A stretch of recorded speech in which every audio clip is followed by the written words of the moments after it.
I plan on turning one of these boxes into a recycling box because we don't currently have one for our kitchen. So I'm going to spray paint it and then I'm going to cover it in contact paper. So see how it goes. So this is my box after it's been painted. I painted it white and silver because those are the two colors I had. I really just wanted to cover up the logo, which you can barely see anymore in any of this writing that used to be on the side. So here I did use paint markers to write on here so you can kind of see what I wrote on the box, but I'm putting contact paper over it, so most of that should get cleared up. You can still kind of see the label on the top, but hopefully it's not as see-through anymore when I put the contact paper over it. I forgot to mention I got this contact paper at Tuesday morning. It was on sale. They had it in their little clearance section for like, I want to say like $3-4. It was definitely inexpensive. That's why I grabbed it, because usually if you go online, it's usually like $10 to $13 for contact paper. So I did get this on sale. So I definitely recommend checking your Tuesday morning if you have one near you. I'm not sure what other discount stores. I don't know if Marshall's, TJ Maxx would have it, but definitely probably checking Home Goods or Tuesday morning. And it's definitely, I got some off of Amazon, and maybe your hobby stores like Joann's or Hobby Lobby might have it, but I did get this from Tuesday morning. So I just peeled it up a little bit, and I'm gonna go measure it again on the lid. Make sure it's accurate.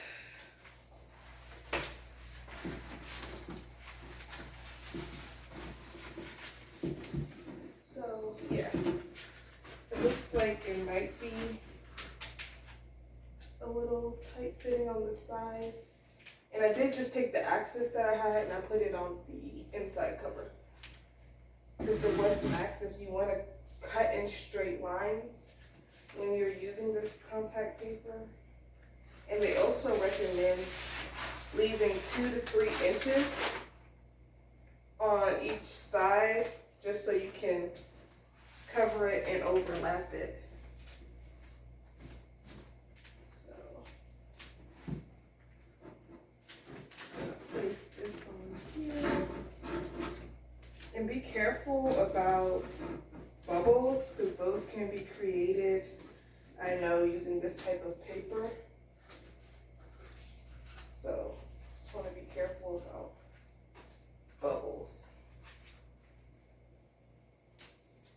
So just pressing it down onto the first side. And the paint isn't 100% dry, even though I let it dry overnight. So this contact paper isn't sticking how it's supposed to. So I am back, and I brought my staple gun. This is the Mr. Penn staple gun off of Amazon for about, I want to say $10. I believe it was $10, like $9.99. So I'm just gonna come back here and then try to staple gun my thing down. Let's see.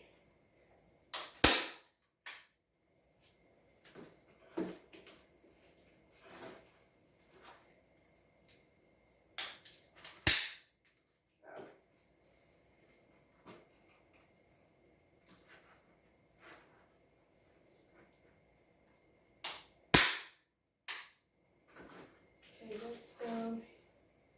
Found loose staple. Pick that up because I do have a dog.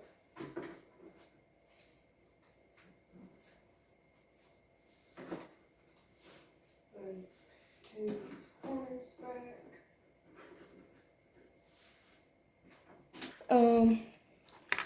Where are they at?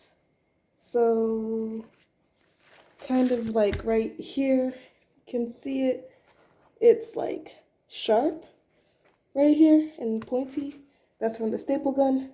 So just taking something and bending them in to help bend these things in so it's not a hazard, or like I said, you can use tape instead. So to complete this project, I have this chalk marker. I don't know if you guys can see that. Set. So it comes with 48 large, 30 medium, and 18 small. So I can't remember if, I believe this was off of Amazon as well. I believe you can also find these at like Walmart and just other craft areas that have the little labor stickers. Target as well. So I'm going to use that for the top lid label, and then I also have my acrylic markers again, just to create some design on the side. And before I do that, of course, I'm going to trace it with like a pen or pencil so I don't mess up with the marker. So I'm taking some tape just to get some of the things that the staple gun missed. So I'm just going to take my tape and tape the inside of this so it's down smoothly. So just folding this down, and you know, some of the other areas that didn't get down as smooth.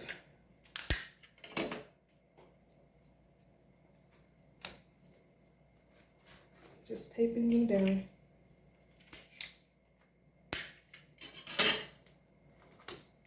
But honestly, if you let the paint, I use spray paint. If you let the paint dry all the way, it shouldn't be, the contact paper should adhere better when the paint is 100% dry. But I know mine's wasn't, and this is now the next day, so I decided to go ahead and just finish up this project. It's a quick little DIY for the kitchen.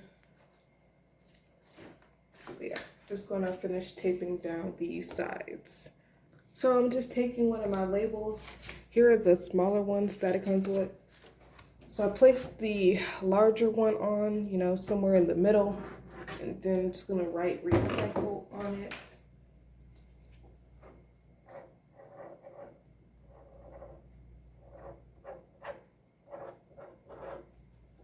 Okay, best thing about this, you can always erase.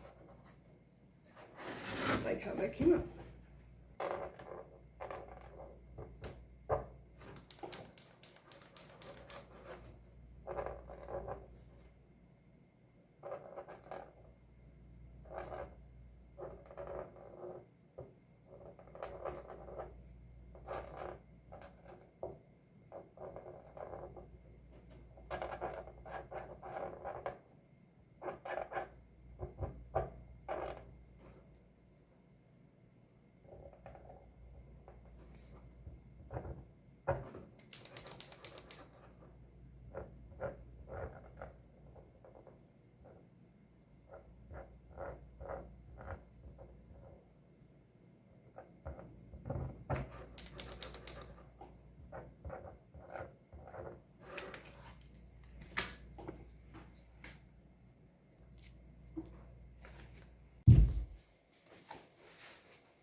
So I already traced it with pencil, and I basically got my triangle somewhat.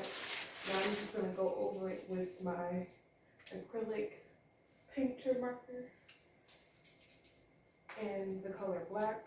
You can do green or whatever, or blue, whatever your kitchen color is.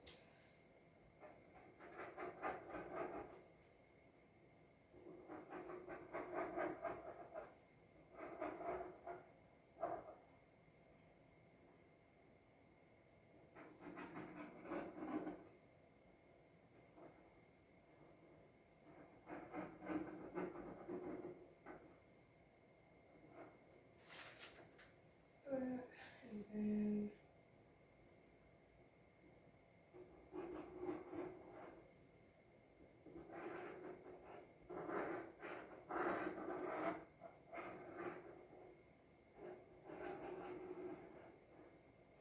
here, need some room for the arrow. And this here.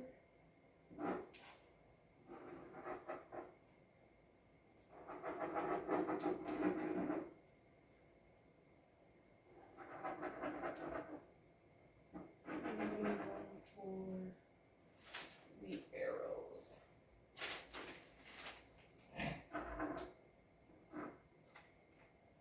So one.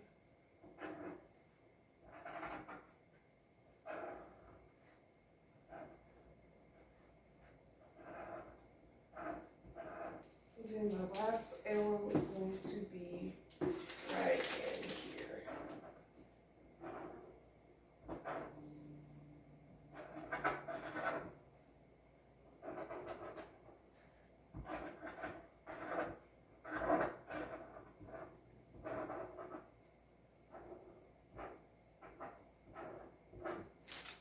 There we have it. Just gonna make sure I finish rounding off my sides, but too colored.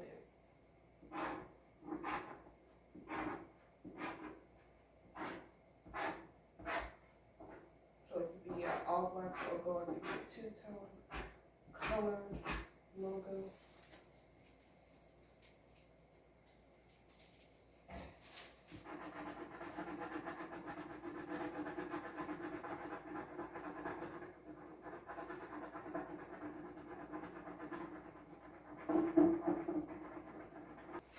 And then come back and show you what that looks like.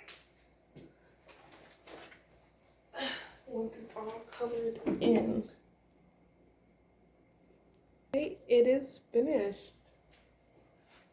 Just gonna add the lid for the final cut.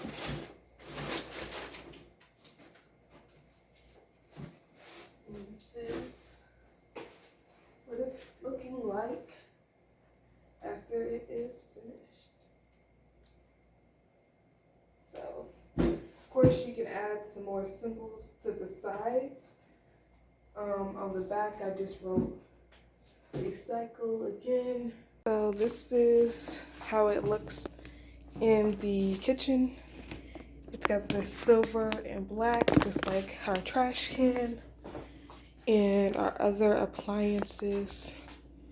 So, that's how it's looking.